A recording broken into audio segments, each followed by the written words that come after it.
अनुग्रहित सुंदर दिन में यीशु मसीह के महान नाम में मेरे सभी प्रिय श्रोताओं को मेरा स्नेह वंदन अर्पित करते हुए लूका रचित सुसमाचार 24 का 15 पढ़ना चाहूँगी। और जब वे आपस में बातचीत और पूछताछ कर रहे थे तो यीशु आप पास आकर उनके साथ हो लिया।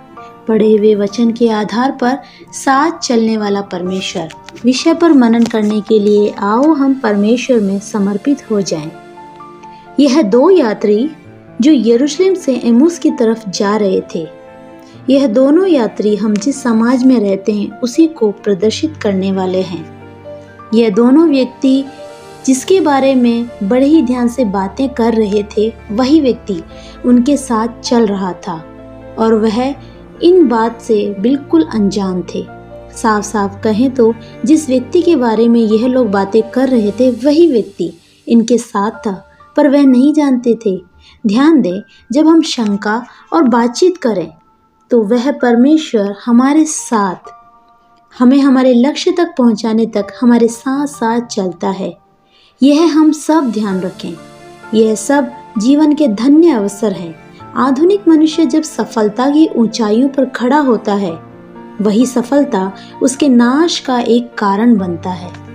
आज हम हमारे उपयोग में लाने वाले कई सांकेतिक चीजें वह हमें हमारे लक्ष्य तक पहुंचाने से पहले रास्ते में ही खत्म कर देती है। आधुनिक मनुष्य की बहुत सी परेशानियां हैं, जो भय हो सकता है, असुरक्षा की भावना हो सकती है, शक हो सकता है, आपस में दूरियां और मतभेद हो सकते हैं। यहाँ पर यह दो व्यक्ति जो है उसकी ओर जा रहे हैं। दोनों आपस में शक करते हैं, बातचीत करते हैं और बहुत सी बातों का अंतिम निर्णय भी ले लेते हैं। जब धीरे धीरे अंधकार बढ़ता जा रहा था तो उनकी प्रतिकूलता में जय पाने के लिए वहाँ उनके निमंत्रण का इंतजार किए बिना अतिथि के समान यीशु मसीह उनके साथ चलता है। हम हमारे आसपास अपनी नजरों को दौड़ाएं। केवल रोने का भाग्य लेकर आए बहुत से लोग हैं। जब दूसरे लोग देखते हैं तो उनका रोना भी उनको नजर नहीं आता है, लेकिन उनकी अवस्था अकेले बैठकर रोने वाली होती है। अपनी खुशियां भी दूसरों के साथ बांटने के लिए उन्हें कोई नहीं मिलता है। उनकी परेशानियों में वह सिमट से चुके हैं या बांटने के लिए, उनसे स्नेह से बात करने के लिए कोई भी नहीं है। यहाँ पर यह दोनों यात्री आपस में शक करके बातचीत और वाद विवाद कर रहे थे। तभी यीशु मसीह उनके साथ तीसरा व्यक्ति बन चलने को तैयार हो जाता है।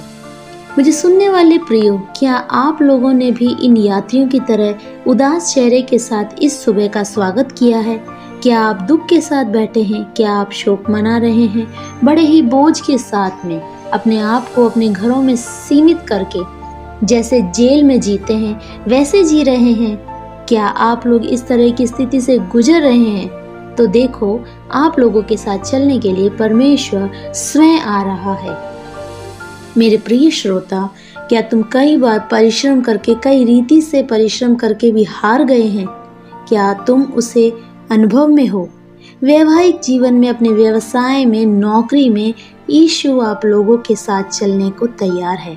आपकी हार को जीत में बदलने के लिए, आपके शकों का उत्तर लेकर, वाद विवाद बहुत बड़े लड़ाई में बदलने से पहले अनुवाद विवादों को सुलह करने के लिए, जीवन में आराम देने के लिए, हमारी इस यात्रा में हमारे साथ यात्रा करने के लिए परमेश्वर हमारे साथ चलने पाए।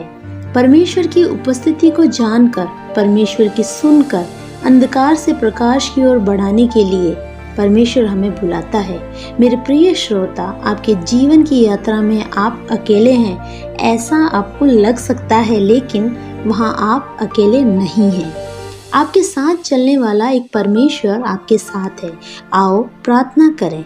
पवित्र पिता, जीवन की अलग अलग परिस्थितियों में अकेले अपने मनों में अनेक प्रश्नों को लेकर अपने आप को सीमित कर बड़ी ही परेशानी के साथ आज सुबह अपने जीवन को इस रीति से व्यतीत कर रहे हैं, तो आप अच्छे परमेश्वर सहयात्री बनके उनके साथ साथ चलकर उनको अपने लक्ष्य तक पहुंचाने में आप उनकी सहायता करें।